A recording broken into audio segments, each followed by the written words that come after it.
listen to the sound of an engine starting before sunrise in Burkina Faso. For years, in a country fighting a brutal insurgency, the sight of young men mobilized for national defense carried an obvious meaning. They were there to protect communities, secure territory, and confront violence. But now, another image is emerging. Some of the same people mobilized to defend their homeland are being prepared for a very different mission. Instead of focusing only on weapons and security patrols, thousands are being trained for agriculture, organized into cooperatives, and connected with land that can be brought into production. At the center of this effort is a program involving roughly 8,000 young participants, including volunteers for the defense of the homeland, and that distinction matters. The viral version of this story often describes 8,000 regular soldiers simply dropping their rifles and becoming farmers. The reality is more complicated and perhaps more important. Burkina Faso is experimenting with a broader definition of national defense. Because what does it mean to defend a country if that country cannot reliably feed its own people? President Ibrahim Traore has repeatedly placed food self-sufficiency inside his larger vision of sovereignty. His government is investing not only in people, but also in tractors, irrigation, seeds, fertilizer, land development, and agricultural infrastructure. And Burkina Faso may only be the beginning. Mali is pursuing its own agricultural transformation. Niger is expanding irrigation. All three countries now belong to the alliance of Sahel states, where food sovereignty has already entered the regional conversation. So imagine what could happen if these efforts eventually connect. Could Burkina Faso's mobilized workforce, Mali's production capacity, and Niger's irrigation strategy become pieces of something much larger, a food system capable of strengthening the entire Sahel? If you follow Africa News because you want to understand not only who holds political power, but who controls production in the future, subscribe and stay with us. Because this story is not really about exchanging a rifle for a plow. Perhaps these men have not left the battlefield at all. Perhaps Burkina Faso is simply redefining where the battlefield begins. The first thing we need to understand is who these 8,000 people actually are. The most dramatic version of the story says Ibrahim Traore took 8,000 soldiers off the battlefield, removed their rifles, and sent them to farms. It is a powerful image, but it oversimplifies what Burkina Faso is attempting.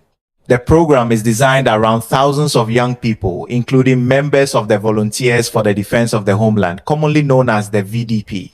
Many came from communities where national service has meant protecting villages against armed violence. Now they are being prepared for another form of service through practical agricultural training, cooperative organization, and access to productive land. That difference matters. The objective is not simply to create 8,000 temporary farm workers. The larger ambition is to develop agricultural entrepreneurs who can produce food, organize local economic activity, and eventually build livelihoods around agriculture. Think about what that means for a young Burkinabe man who has spent years watching insecurity shape his community. National service no longer has to end when the patrol ends. Protecting a village can also mean helping ensure that its families have food next season. For older viewers, there is something familiar in that idea. Nations have never been built by soldiers alone. They have been built by farmers who produced the food, mechanics who kept machines running, workers who built roads, and drivers who carried goods from one community to another. Burkina Faso is attempting to bring those roles closer together. The young participants who once helped protect a community may now learn how to prepare land, manage production, work inside a cooperative, and turn agriculture into a sustainable livelihood. That is a much bigger idea than simply trading a rifle for a plow. But there is also a difficult question that cannot be ignored. Training thousands of young people means very little if after graduation they have no reliable water, no machinery, no fertilizer, no storage, and no market for what they produce. And this is where Traore's agricultural experiment becomes far more interesting. Because behind those 8,000 people is an effort to build something much larger. A production system. 8,000 trained people can make headlines. But people alone cannot create an agricultural revolution. That is why the machinery appearing across Burkina Faso matters. In 2025, the government announced more than 104 billion CFA francs in agricultural equipment and inputs, worth roughly $180 million. The package included more than 600 tractors, over 1,000 motorized cultivators, hundreds of water pumps, harvesting equipment, processing machinery, seeds, fertilizer, and transport vehicles. This tells us something important about Ibrahim Traore's strategy. The objective is not simply to put more hands on the land. It is to increase what each pair of hands can produce. But a tractor by itself does not create food sovereignty. Without reliable water, it can prepare land that remains vulnerable to rainfall. Without mechanics and spare parts, an expensive machine can become useless. Without roads, a successful harvest may never reach the market. And without storage and processing, farmers may be forced to sell immediately after harvest when prices are weakest. That is why Burkina Faso's agricultural push must be understood as a chain. Land must connect to water. Water must connect to machinery. Machinery must connect to trained people. Production must connect to storage, transportation, processing, and finally the market. The government has also been investing in irrigation infrastructure and equipment for developing agricultural land. That matters enormously in the Sahel, where controlling water can mean the difference between depending on one rainy season and producing with greater reliability throughout the year. For an older farmer watching from America, Europe, or Africa, none of this is mysterious. Farming has always depended on systems. A good tractor cannot compensate for a broken irrigation channel, just as a full grain store means little if trucks cannot reach the families who need that food. This is where the story becomes larger than 8,000 people. Traore is attempting to connect human mobilization with physical productive capacity, and that changes the question. The question is no longer simply how much agricultural land Burkina Faso possesses. The real question is how much of that land Burkina Faso can reliably make productive year after year. The first answers are now beginning to appear in the harvest numbers. Now comes the test that matters most. Is Burkina Faso actually producing more food? According to the Food and Agriculture Organization of the United Nations, Burkina Faso produced an estimated 6.1 million metric tons of cereals in 2024. That was roughly 20% above the average of the previous 5 years. Those numbers matter because they suggest that the agricultural push is beginning from something more substantial than speeches and political symbolism. The government has since reported even stronger preliminary results for the 2025 to 2026 agricultural season, estimating cereal production at more than 7 million metric tons. But we should be careful here. Those newer figures are preliminary government estimates, not a final independent confirmation. And even rising production does not mean Burkina Faso has conquered hunger. Conflict continues to prevent some families from reaching their land. Food prices remain a burden in vulnerable communities. Climate shocks can still destroy months of work. Insecurity can close roads, disrupt markets, and separate food-producing areas from people who desperately need that food. This exposes one of the biggest misunderstandings about food sovereignty. A nation does not become food secure simply because its farmers produce more grain. The grain must survive after harvest. It must be stored safely. Trucks must be able to move it. Markets must remain accessible. And ordinary families must be able to afford what eventually reaches those markets. In other words, production is only the beginning. A country can celebrate a strong harvest while families hundreds of miles away still struggle to find affordable food. That is why Burkina Faso's experiments should not be judged only by the number of tractors purchased or hectares cultivated. The real measure will be whether greater production eventually creates greater resilience for ordinary people. And this is where the story suddenly expands beyond Burkina Faso. Because neighboring Mali and Niger reveal an even more surprising contradiction. Both can produce millions of tons of grain. Both can experience successful agricultural seasons. And yet, millions of people can still face serious food insecurity. That tells us the Sahel may be confronting something much larger than a farming problem. It may be confronting a systems problem. To understand why regional cooperation matters, look at Mali and Niger. Mali produced roughly 10.4 million metric tons of cereals in 2024, according to the Food and Agriculture Organization of the United Nations. That is substantially more than Burkina Faso produced during the same year. Yet, during the following lean season, more than 1 million people were still expected to face serious food insecurity. Niger presents a similar contradiction. Its cereal harvest has also reached several million metric tons, yet more than 2 million people could still face acute food insecurity during a difficult lean season. How can a country produce millions of tons of food and still have families struggling to eat? Because food security is not determined by national production alone. Imagine grain sitting inside a warehouse in one region while families hundreds of miles away are facing shortages. If armed violence makes the road unsafe, the grain does not move. If fuel and transportation become too expensive, prices rise before the food reaches the market. If farmers are displaced, productive land can suddenly become inaccessible. A full warehouse in the wrong place cannot feed a hungry village. This is the contradiction that changes the entire story. Burkina Faso, Mali, and Niger do not simply need bigger harvests. They need systems capable of moving food from areas of strength to areas of need. That means secure roads, storage facilities, processing capacity, reliable transportation, functioning markets, and coordination across borders. And suddenly, the idea of food sovereignty looks very different. It does not mean that every country must grow everything it consumes. It can also mean building enough regional strength that neighboring countries can support one another when drought, conflict, or market disruption strikes. This is where the alliance of Sahel states becomes important. Burkina Faso is building new productive capacity. Mali already possesses significant cereal production.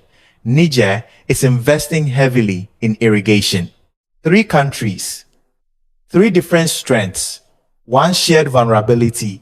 The question is whether those strengths will remain separated by national borders or eventually become part of a larger regional system. Because if they begin connecting, the story of 8,000 agricultural trainees in Burkina Faso could become the opening chapter of something far more ambitious. A Sahel capable of feeding itself together. If the Sahel is going to build a stronger regional food system, the 3 countries do not need to follow exactly the same path. In fact, their differences may become their greatest advantage. Start with Ibrahim Traore in Burkina Faso. His approach emphasizes mobilization and mechanization. Young people are being trained, cooperatives are being organized, machinery is being deployed, and agricultural production is increasingly presented as part of national sovereignty. Now look at Mali under Assimi Goïta. Mali already possesses enormous agricultural potential and significant cereal production. Its emerging strategy places greater emphasis on agricultural growth centers, processing, and value chains. The objective is not simply to harvest more grain, but to create more value from what Mali produces before that value leaves the country. Then there is Niger under Abdourahmane Tiani. Niger faces one of the most unforgiving realities in the Sahel. Water determines everything. That is why large-scale irrigation has become central to its food sovereignty strategy. Expanding irrigated land could allow farmers to produce more reliably and reduce their dependence on increasingly unpredictable rainy seasons. Put these 3 approaches beside one another. Burkina Faso brings mobilization and mechanization. Mali brings production capacity and an expanding focus on processing. Niger brings irrigation and the possibility of stronger dry season agriculture. There is no confirmed master plan dividing these responsibilities among the 3 governments. We should not pretend that such a system already exists, but the pieces are becoming visible. More importantly, Burkina Faso, Mali, and Niger have already begun discussing food sovereignty within the alliance of Sahel states. Agricultural cooperation is no longer merely a theoretical idea, and that creates a fascinating possibility. What if the three countries stop thinking only about national self-sufficiency and begin thinking about regional resilience? One country does not have to possess every advantage if neighboring countries can complement what it lacks.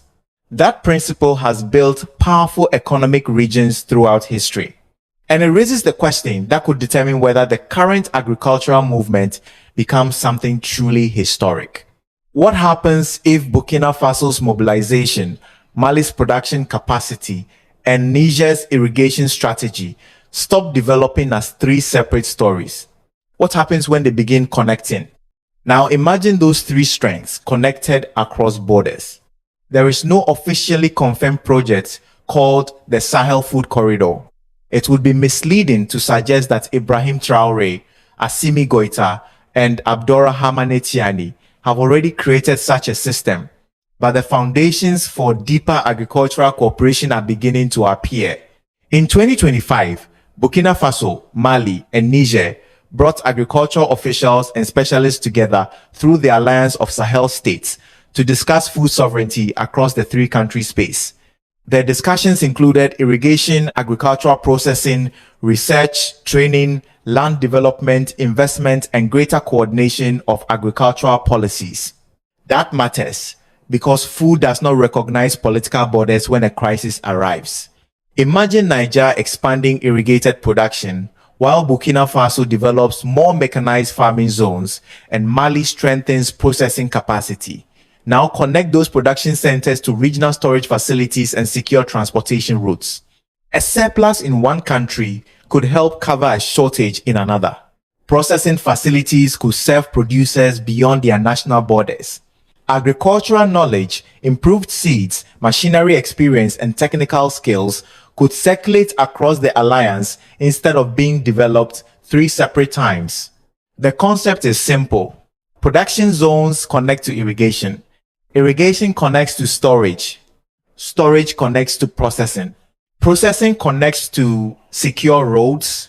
And those roads connect farmers to a regional market containing millions of consumers. There are enormous obstacles. Armed groups threaten transportation routes. Infrastructure remains uneven.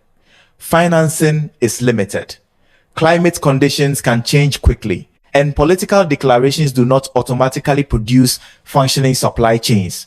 But regional food sovereignty does not require perfection. It requires countries to become less vulnerable together. That could matter enormously. When drought strikes one area, global food prices suddenly rise, or an international supply chain is disrupted thousands of miles away. For decades, the Sahel has often been discussed internationally as a corridor of insecurity. Burkina Faso, Mali, and Niger now have an opportunity to imagine another kind of corridor, one built around production rather than crisis. Not a Sahel food corridor that already exists, but one that could emerge if today's separate agricultural investments become tomorrow's shared infrastructure. And if that happens, food sovereignty would become more than a national slogan. It could become a regional security architecture. But machinery, irrigation, and regional cooperation still leave one question unanswered. Who will build this system? The answer may be the Sahel's most abundant resource. It's young people. Africa is often discussed in terms of what lies beneath its soil. Gold in Burkina Faso, uranium in Niger, other minerals spread across the continent, but the country's greatest resource may not be underground at all. It may be the millions of young men and women looking for a productive future. That is why the program involving 8,000 young people matters beyond the number itself. The real test is whether these participants can become skilled producers, cooperative members, mechanics, irrigation specialists, processors, and agricultural entrepreneurs who can earn a sustainable living. Telling young Africans to stay home and farm is not enough. They need access to land. They need water. They need financing and equipment. They need practical training. And after producing a harvest, They need buyers willing to pay a price that makes their work worthwhile. Without those conditions, agriculture becomes another promise. With them, it can become an industry. There is also a security dimension. Across parts of the Sahel, poverty, displacement, unemployment, and weak economic opportunity can increase the vulnerability of young people living in areas where armed groups operate. Agriculture cannot defeat terrorism by itself, and it would be irresponsible to claim otherwise. But a young man with productive land, useful skills, income, and a future connected to his community has something important to protect. That is where the symbolism of Burkina Faso's agricultural mobilization becomes powerful. National service does not have to mean only carrying a weapon. It can mean operating a tractor, repairing an irrigation pump, protecting a harvest, managing a cooperative, or building a business that feeds hundreds of families. Perhaps Africa should therefore ask different questions about power. Not only how much gold lies underground, not only how much uranium can be exported. Ask how many skilled producers can be trained.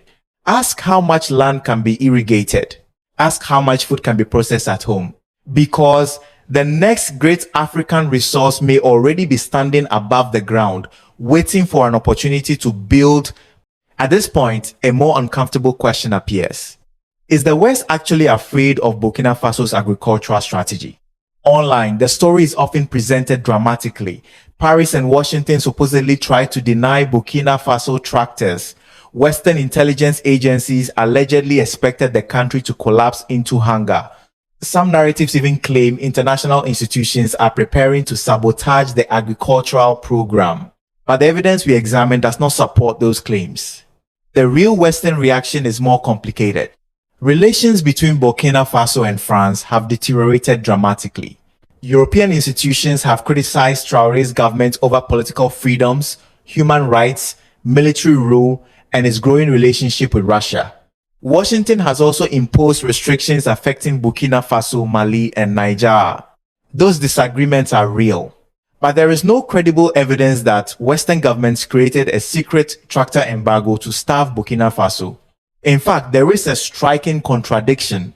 While Western political institutions criticize Traore's government, international financial institutions continue supporting parts of Burkina Faso's economic and agricultural development. The International Monetary Fund has continued financing programs in the country. The World Bank approved an agricultural transformation project worth more than $215 million in 2026, supporting production, processing, technology, market access, and employment. That makes the real story much more interesting than a simple Africa against the West narrative. The disagreement is not necessarily about whether Burkina Faso should grow more food.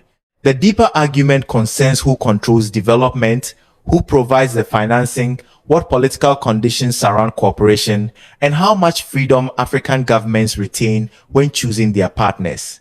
There is also a warning for the Sahel. Reducing dependence on France or the United States does not create genuine sovereignty if that dependence is simply transferred to Russia, China, or another outside power. Real independence requires choices. A country should be able to cooperate with multiple partners while strengthening its own productive capacity and protecting its ability to decide its future. That may be the most useful definition of sovereignty in this entire story. Sovereignty does not require isolation. It requires the ability to cooperate without surrendering the ability to choose. And that principle leads directly to the final question. What should the rest of Africa learn from Burkina Faso? Return for a moment to that image from the beginning. A young man who once carried a weapon now stands beside cultivated land. But after everything we have examined, that image means something different. It is no longer simply about soldiers becoming farmers. It asks what national defense should mean in the 21st century. Burkina Faso under Ibrahim Traore is testing mobilization and mechanization. Mali under Assimi Goïta is pursuing greater production and agricultural value chains. Niger under Abdurrahmane Tiani is placing irrigation and water control at the center of its strategy. Together, these countries could give the Sahel something none can easily build alone: resilience. But success is not guaranteed. Terrorism remains a threat. Climate shocks remain dangerous. Roads, storage, financing, governance, and institutions remain enormous challenges. And no agricultural revolution can depend forever on the popularity or authority of one leader. That may be the most important lesson for other African nations. Do not simply copy the tractor.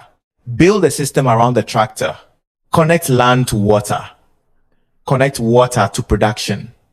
Connect production to storage. Connect storage to roads. Connect roads to markets. And make sure those markets ultimately improve the lives of ordinary people. That is how food sovereignty becomes more than a political slogan.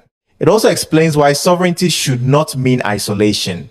Burkina Faso can disagree with France and still cooperate internationally when cooperation serves its interests. The African Union and African governments face the same choice. Dependence on outsiders is dangerous, but replacing one dependency with another is not independence. For West Africa, the real opportunity is the ability to choose, produce, cooperate, and withstand crisis. Perhaps Africa's greatest wealth is not only beneath the ground in gold or uranium. Perhaps it is also above the ground in irrigated soil, trained hands, functioning institutions, and neighboring nations willing to support one another. That is the larger meaning behind this Africa News story. So tell us what you think. If Burkina Faso, Mali, and Niger can turn separate agricultural programs into shared strength, could this become a model for Africa? And if you want to follow where this story goes next, subscribe to the channel. The rifle may defend a border today, but the harvest may defend a nation's future. We sincerely appreciate your time and support. Every video on this channel is carefully researched, thoughtfully written, and meticulously edited by our dedicated team. We don't rely on automated production or shortcuts to create our content. Every story, every visual, and every detail is crafted with genuine care, passion, and a commitment to bringing you meaningful, high-quality videos.